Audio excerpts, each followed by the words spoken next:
नमस्कार दोस्तों, विमल sir ITI में आपका स्वागत है।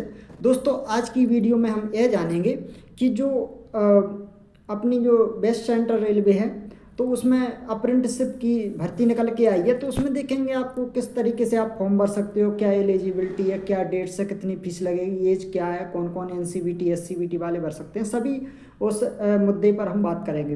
तो सबसे पहले हम बात करें कि जो इसकी ऑफिशियल वेबसाइट है वो ये इसकी ऑफिशियल वेबसाइट है। ये आप गूगल में सर्च करोगे, इसकी ऑफिशियल वेबसाइट पे आप पहुंच जाओगे। उसके बाद में नेक्स्ट हम बात करें कि जो नोटिफिकेशन रिलीज किया गया है वो 20/8/2025 को नोटिफिकेशन को रिलीज किया गया है। और हम इसमें नेक्स्ट बात करें तो इसकी जो डेट रहेगी वो 30/8/2025 से फॉर्म भरना स्टार्ट होंगे और 29/9/2025 तक फॉर्म भरेंगे। आपको पूरा 1 महीना इसमें फॉर्म भरने के लिए दिया जाएगा। दोस्तों, सबसे अच्छी बात तो ये है कि इसमें जो पोस्ट हैं वो बहुत अच्छी हैं। 2865 पोस्टें हैं जिस पे आप अप्रेंटिसशिप करने का आपके लिए मौका मिलेगा।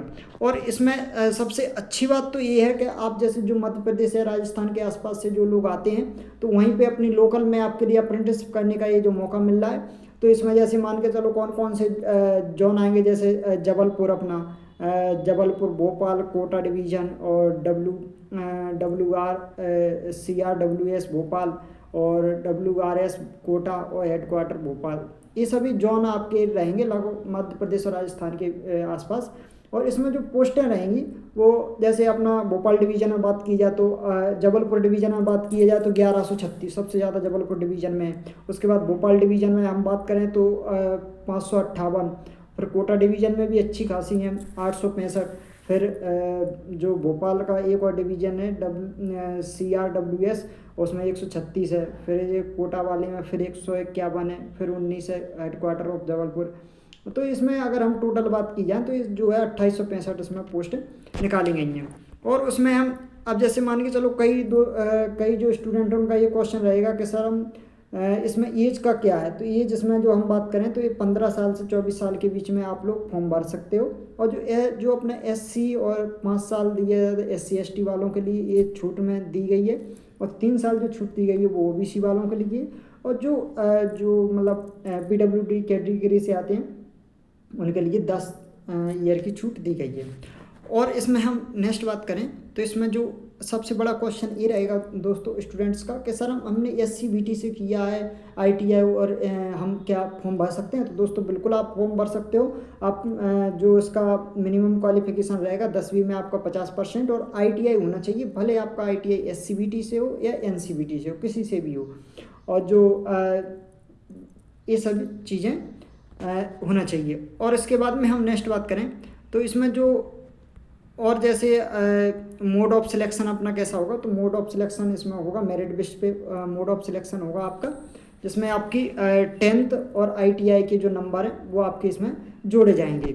और इसके बारे में हम और नेक्स्ट बात करें तो ये इंपॉर्टेंट पॉइंट है। और इसमें जैसे फ़ीस की बात करें कि फ़ीस कितनी लगेगी, तो इसमें फ़ीस जो मतलब जनरल कैटेगरी OBC कैटेगरी वाले हैं तो उनकी 100 रुपये एप्लीकेशन फ़ीस लगेगी और 41 रुपये इनकी प्रोसेसिंग फ़ीस लगेगी। टोटल 141 लगेगी। और जो SC ST कैंडिडेट्स हैं उनकी 41 रुपये फीस लगेगी।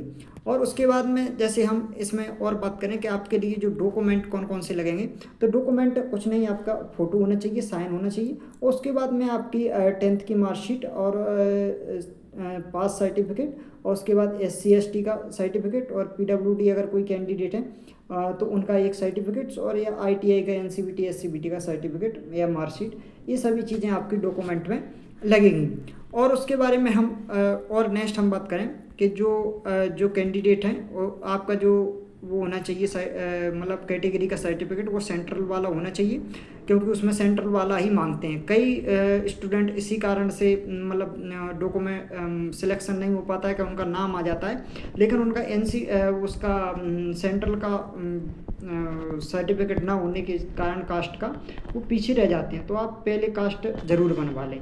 उसके बाद में हम नेक्स्ट बात करें तो ये देखेंगे कि किस जोन में कितनी वैकेंसी हैं।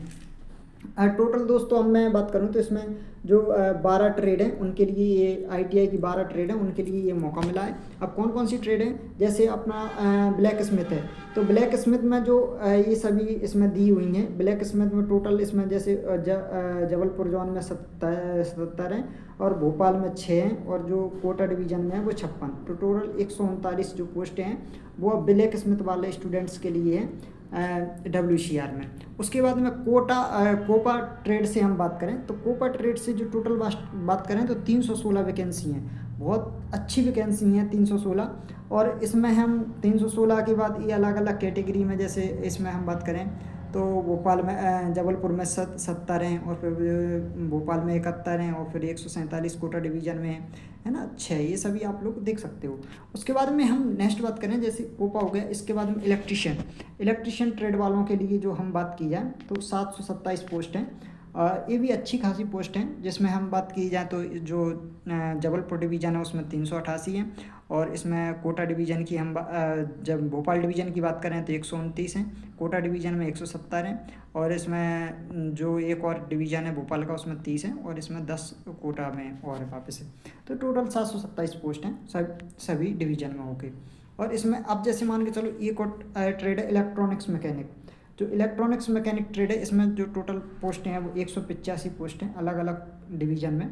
और इसमें जैसे फिटर सबसे ज़्यादा इसमें फिटर में है, तो फिटर में हम बात की जाए तो 843 इसमें जो टोटल पोस्टें हैं वो 843 पोस्टें हैं इसमें। अब जैसे मान के चलो मशीनिस्ट में हम बात करें तो इस मशीनिस्ट में जो टोटल पोस्टें हैं वो 38 हैं और जो एयर कंडीशन RAC बोलते हैं जिसे, उसमें टोटल पोस्टें 2 हैं और इसमें जो मशीनिस्ट वगैरह है उसमें जो पोस्टें हैं वो 6 हैं। और इसमें जैसे और प्लम्बर है टर्नर है। प्लम्बर में हम बात करें तो इसमें 83 पोस्टें हैं और जो टर्नर में बात करें तो 26 हैं। और इसमें जैसे अपना जो वेल्डर रहता है वेल्डर है उसमें 367 पोस्टें हैं और इसमें वायरमैन में 133 पोस्टें हैं। वायरमैन में जो रहेंगी वो 133 पोस्ट रहेंगी।